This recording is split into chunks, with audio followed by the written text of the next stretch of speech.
3/4 the way down the back straightaway and took the lead away from Biffle. Biffle tries to get a run here to the outside using every inch of real estate. At Stafford Speedway, a driver started far from the front and fought his way through the pack. In the final moments, he hit the nitrous and made a move no one expected. 90 laps of chaos came down to a single pass that decided it all. The Cleetus McFarland New England 900 at Stafford Speedway was staged as a 90-lap feature for modified Ford Crown Victorias. Each car carried a nitrous oxide system and a yellow strobe light on the rear deck that flashed when the driver pressed the boost button. The half-mile Connecticut Oval drew more than 10,000 spectators, selling out the grandstands. The starting grid included automotive YouTubers, grassroots racers, and established NASCAR veterans. Single file for the top four. J.H. Diesel stuck to the outside. He's going to lose 2 for the price of 1. As Ty Braun and Brett for PFI Speed both get by. Ryan Preece drove the number 60buildsubmarines.com Crown Victoria. He started in 15th place in the 21-car field. Former NASCAR Cup Series driver Greg Biffle began even further back. For Preece, this was his first appearance in a Cleetus McFarland organized Crown Vic event. It was the second straight year that the New England 900 was run at Stafford. At the green flag, Robbie Layton launched from pole position and led the opening lap. By lap 2, Jimmy Oakes had moved to the front. Early laps featured continuous reshuffling in the top 5. Kyle Boosted Boys, Dr. Parker Mitchell, and L.S. George all cycled through lead-chasing positions. On lap 7, Oakes spun in turn 2, causing the first caution. By that point, Preece had advanced from 15th to 7th. The restart put Kyle Boosted Boys and Layton on the front row. On lap 13, Brent PFI Speed went 3 wide to seize the lead. L.S. George slotted into 2nd, while Preece surged from 7th to 3rd in one corner, then took 2nd on lap 14. By lap 17, he had passed Brent PFY Speed to claim the top spot.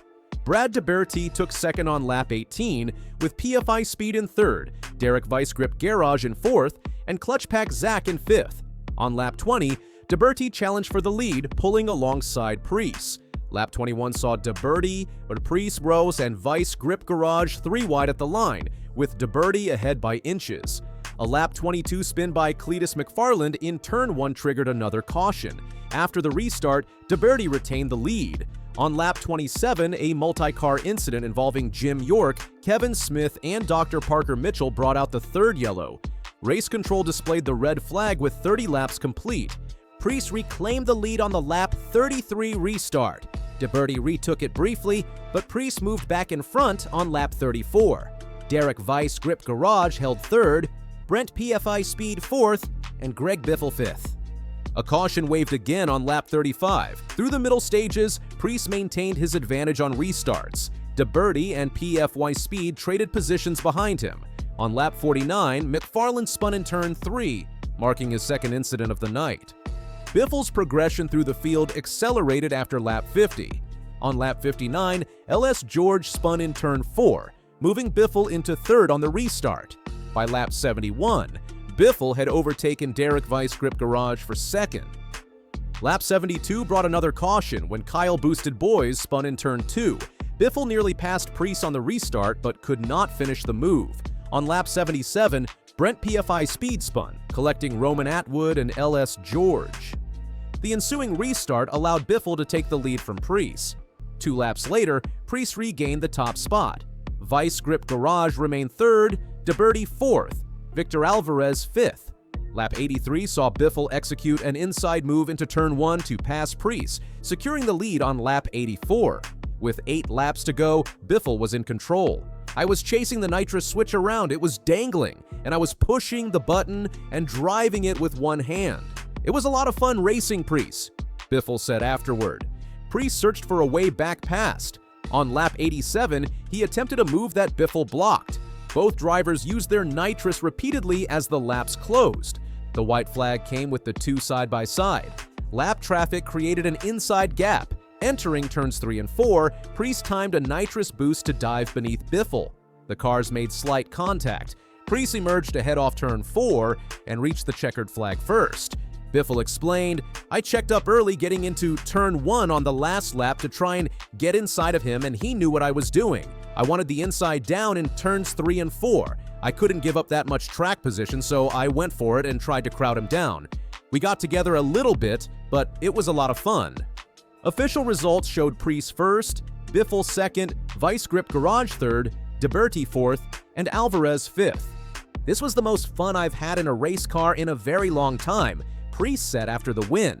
"I didn't realize that when you hit it, it shows on the trunk strobe light when you're using it. So I think everybody knew how much I was using it. It was a lot of fun. It was cool.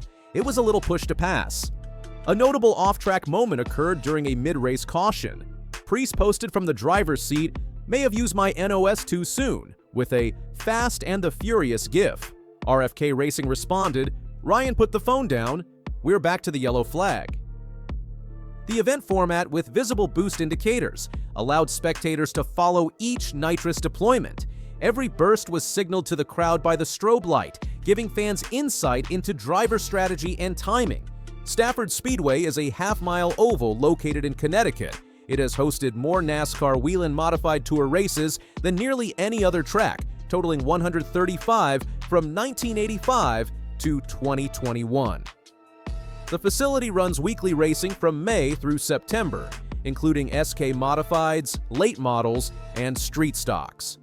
Ryan Preece, born October 25, 1990 in Berlin, Connecticut, competes full-time in the NASCAR Cup Series, driving the number 60 Ford Mustang Dark Horse for RFK Racing.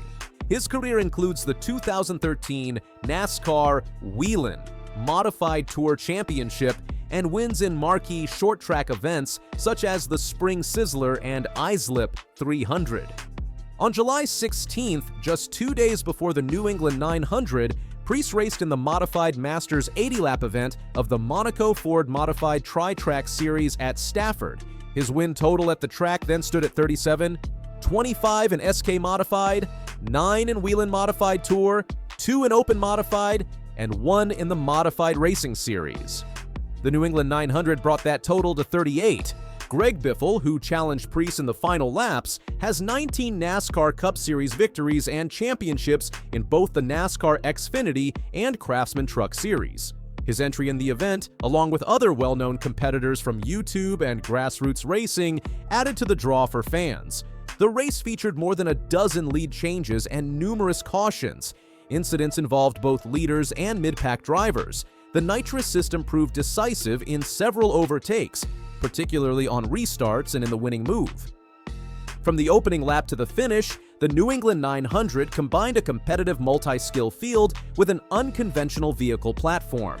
Preece's victory required precise timing, quick adaptation to repeated restarts, and accurate boost management. The strobe-lit nitrous system made each tactical move visible to the crowd, prompting loud reactions at every major pass.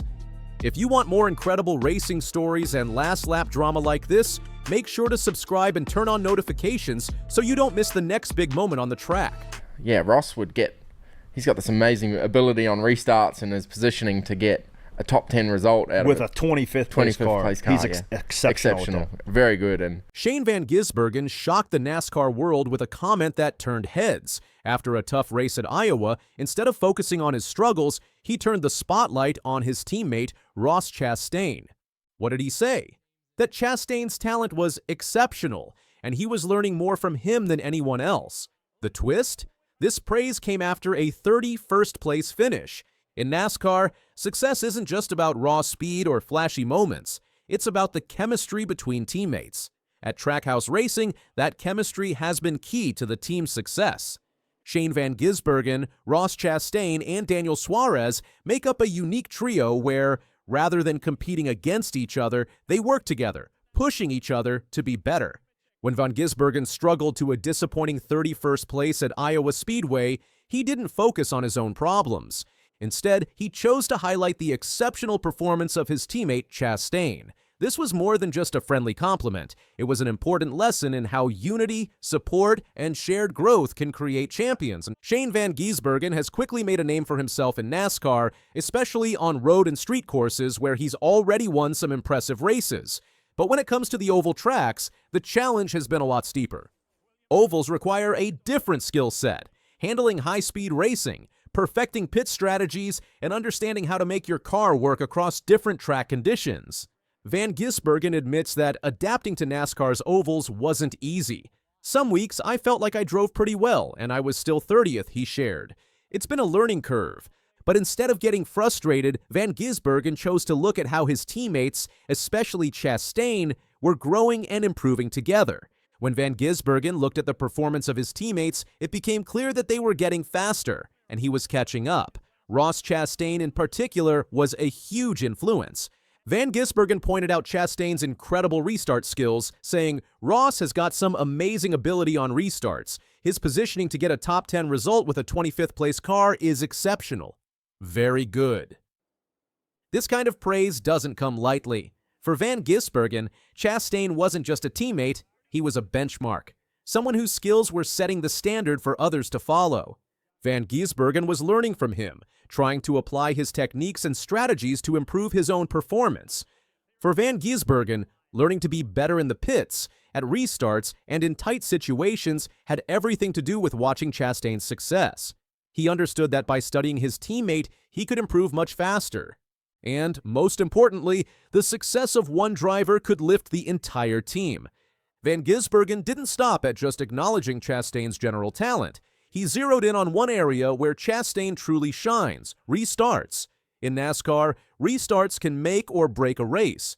They happen after every caution, and getting a good restart is critical to moving up the field quickly. Chastain has mastered this skill, often finding a way to drive a car that might not be the fastest into the top 10. In Van Gisbergen's eyes, this wasn't just about one driver's performance, it was about how Chastain could elevate the whole team. When a driver like Chastain makes up positions on a restart, it motivates the rest of the team to push harder, to find that extra bit of speed, to learn how to drive more aggressively without losing control. This is the kind of culture Trackhouse racing thrives in. Trackhouse racing isn't like other teams. While many NASCAR teams face internal rivalries, Trackhouse stands out for its deep sense of unity. Chastain, Suarez, and Van Gisbergen don't see each other as competitors in the same team. Instead, they see each other as teammates working together to get better. "Ross and Daniel, we'd struggle as a team, you know," Van Gisbergen shared. "As our team is getting better, we're learning a bit more. Our oval cars are getting better. I'm kind of creeping up there with it." This kind of team chemistry is rare in NASCAR, where individual glory often takes precedence. At Trackhouse Racing, however, they recognize that true success comes from sharing knowledge, pushing each other to improve, and creating an environment where everyone can learn from each other's strengths. For Van Gisbergen, it's been a huge help in his development. Even though he was still struggling on ovals, the support and lessons from Chastain and Suarez allowed him to keep improving. And with each race, his performance has steadily gotten better. It's easy to forget that NASCAR isn't just a collection of drivers. It's a team sport. A car can't perform at its best without a skilled crew behind it. Drivers need the support of their teammates, crew chiefs, and pit crews to perform at their highest level. At Trackhouse Racing, the focus is on collaboration, not competition. Even though the drivers have their own goals, such as winning races or securing championship points, they recognize that when the team wins, everyone wins. This philosophy has made Trackhouse one of the most successful and harmonious teams in NASCAR.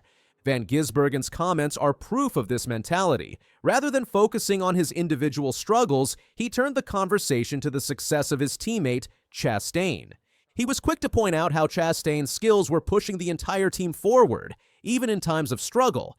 It shows that true champions recognize the value of teamwork and the importance of supporting each other. This year has been a transformative one for Shane Van Gisbergen. After dominating road courses with wins at Autódromo Hermanos Rodriguez, Chicago, and Sonoma, he's shown he can conquer the unique challenges NASCAR throws his way. His performances on oval tracks have vastly improved, with his average running positions and overall pace climbing steadily throughout the season. Van Gisbergen credits his teammates, especially Chastain, for helping him improve. As he said, "My average running positions now inside the top 20, or my pace is in the 20s now. So it's been a huge gain on the ovals, and it's only getting better too." For Van Gisbergen, it's not just about the victories, it's about the process of growth, both as an individual and as part of a team. As he continues to adapt to NASCAR's oval tracks, The lessons learned from Chastain and Suarez will be crucial to his future success. Looking ahead, the future of Trackhouse racing seems bright. With 3 talented drivers like Chastain, Suarez, and Van Gisbergen, the team has all the right ingredients to continue challenging for top spots in NASCAR. But what truly sets them apart is the culture they've built. Teamwork, support, and knowledge sharing are at the heart of everything they do. This philosophy is shaping the future of NASCAR, showing that it's not just about individual talent, but about working together to bring out the best in everyone. Van Gisbergen's praise for Chastain is a reminder that success in NASCAR isn't just about winning races, it's about building a culture of excellence, helping each other improve, and becoming better together. Shane Van Gisbergen's shout-out to Ross Chastain was more than just a compliment. It was a powerful reminder of what makes Trackhouse racing so special. In a sport that's often driven by individual competition, Van Gisbergen's recognition of his teammates' skills proves that true champions understand the value of teamwork. As the season continues, we can only expect Trackhouse racing to keep growing, pushing each other, and setting new benchmarks for success. And for Shane Van Gisbergen, the lessons he's learned from Chastain could take him to even greater heights in the NASCAR world.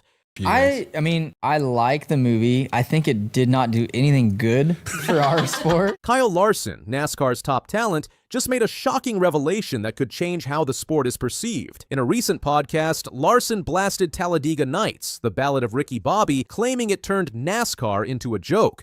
But it's not just Larson who feels this way. Teammate William Byron backed him up, signaling that the movie's legacy might have done more harm than good for the sport's image. In 2006, Talladega Nights, the Ballad of Ricky Bobby hit theaters, taking NASCAR to new heights in the pop culture stratosphere, with over-the-top humor, absurd characters, and iconic lines like, "If you ain't first, you're last." It became a cult classic. But now, almost 2 decades later, NASCAR's brightest stars, including Kyle Larson and William Byron, are openly criticizing the film's portrayal of the sport. Larson, known for his measured approach and serious racing focus, shocked fans by stating that the movie turned our sport into a joke. The debate has sparked heated discussion in the NASCAR world. Is Talladega Nights a fun comedy or a damaging stereotype that still clings to NASCAR's image? Let's take a closer look at Larson's explosive comments and why they could reshape how the sport presents itself to the public.